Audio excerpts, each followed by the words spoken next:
What does that say down there? It's a white background with blue letters and an anchor. It's the boating club here in Beaver County, but I can't see what the first word says. I think the second word is landing. I can't see it. I even have glasses on and I can't see it. Oh well, it's been 3 years since my last eye exam, so I know I'm overdue. But anyways,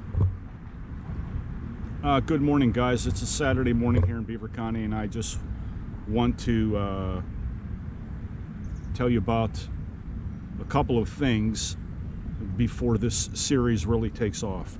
And I found this information to be pertinent to my contribution to this very important part of Beaver County history.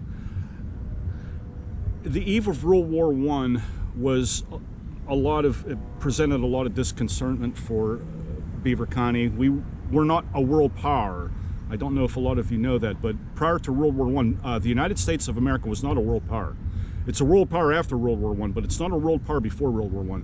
And a lot of Americans were really, scared here in Beaver County because we knew what was going on in Germany. Everybody was reading newspapers, and watching the films and things of that nature, all the things that they had available in that time period, way back in 1917. But it didn't bring home the, ingredients that were needed to make Americans, make Beaver Countyans think even more candid about it. But they processed what they had available to them, and they made their decisions accordingly. But what was really troubling was that a lot of German immigrants in this town, in this county, were faced with discrimination because obviously Germany was, an enemy.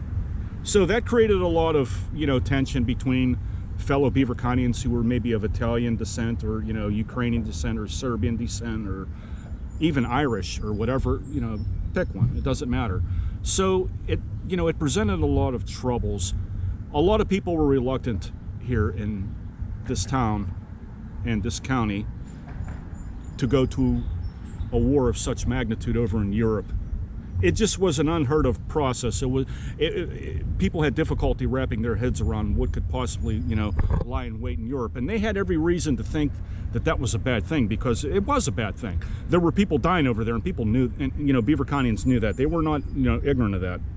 They were very cognizant of the level of violence that was going to ensue if they decided that the United States government was going to decide for them that, yeah, this is what we're going to do, and this is what's going to happen. And that's exactly what did happen.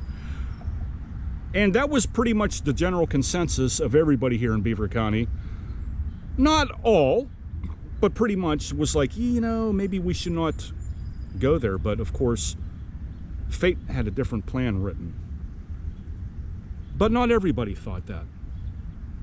And the industries that were in place at that time in Beaver County, they were well equipped, unlike the citizens here in Beaver County who were despondent and they were doubting what kind of result that the United States could produce in the war. The industries in Beaver County had a very different idea of how they could respond to the war and perhaps save lives and perhaps end the war quickly.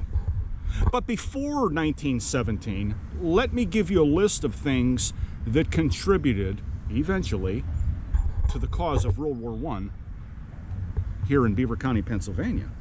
We're going to start with 1901, and I just want to give you an idea. We're going to go, work our way up, but I just want to read a few things off my notes here, and I want to give you an idea of how Beaver County industry had a much more magnificent plan than Beaver County social media at the time. In 1901, the Ingram Richardson Company, which was a leading manufacturer of porcelain and enamel products, that was founded in Beaver Falls.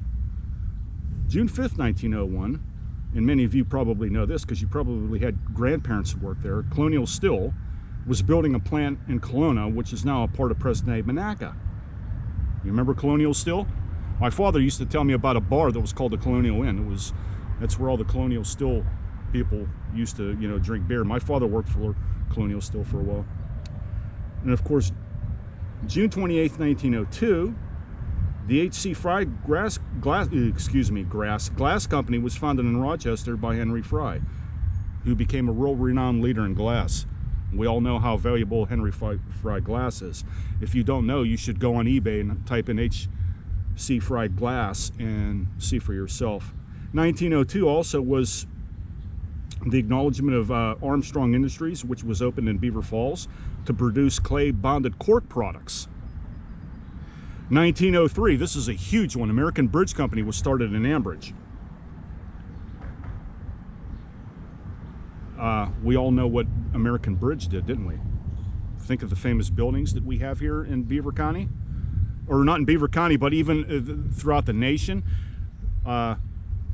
American Bridge is responsible for a lot of the famous buildings and bridges that are in place today in our nation. This is very important. Carnegie Free Library was built on 7th Avenue in Beaver Falls, and that was the first county library that we had. And it's a beauty, and it still is. It was a beauty back then, it's a beauty now. December 13th, 1903, the Harmony Society officially dissolved with 2 members remaining, but what's more important to remember about that is the Harmony Society was a group of people way back then that contributed very much to the Underground Railroad here in Beaver County and slavery to end it, which is something that a lot of historians don't elaborate on anymore, but trust me, they did. August 1904, Merrill Lock and Dam was opened on the Ohio River west of present-day Vanport, which is not far from me. It's right behind me, actually. It was named after Captain William Merrill, then head of the Army Air Corps of Engineers. 1904, Babcock and Wilcox, more commonly known here in Beaver County as B&W, purchased the Pittsburgh Seamless Tube Company of Beaver Falls, which was then making bicycle tubing. Turned into a steel mill. 1905, 1906, the first blast furnace and other facilities of the Midland Steel Company was built in Midland. So as you can see, is what I'm reading to you here, industry is really growing here in Beaver County, and it becomes a center of national prominence, not just locally, but nationally. Please keep that in mind. Please remember that. Okay? December 1st, 1909. Jones and Laughlin Steel Corporation begins to build its plant and expands its steel company from Pittsburgh into Aliquippa and builds the Aliquippa Works, more commonly known, you got it, J&L. 1910, the P&LE Railroad built a new bridge over the Ohio River between Monaca and Beaver. It was the largest cantilever type bridge in the world. Many of you who live here in Beaver County, you know exactly what I'm talking about. It's a magnificent bridge that is still in operation well after 100 years of its genesis.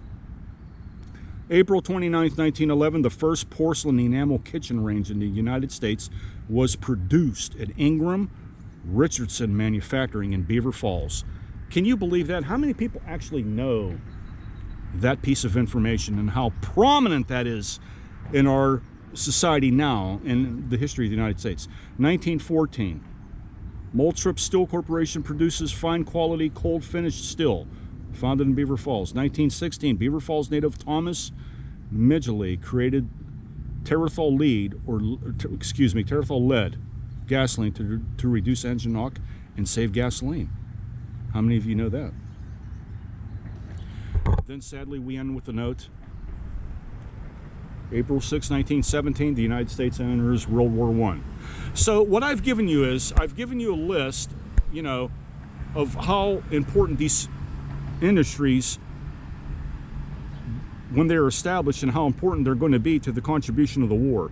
And in the next episodes, we're going to piece together these industries, how they played a role, and then we're finally going to go into the personal memoirs of soldiers who were in fact sent overseas, and we're going to read their letters, correspondences, newspaper articles, and history books and things of that nature where I acquired this information.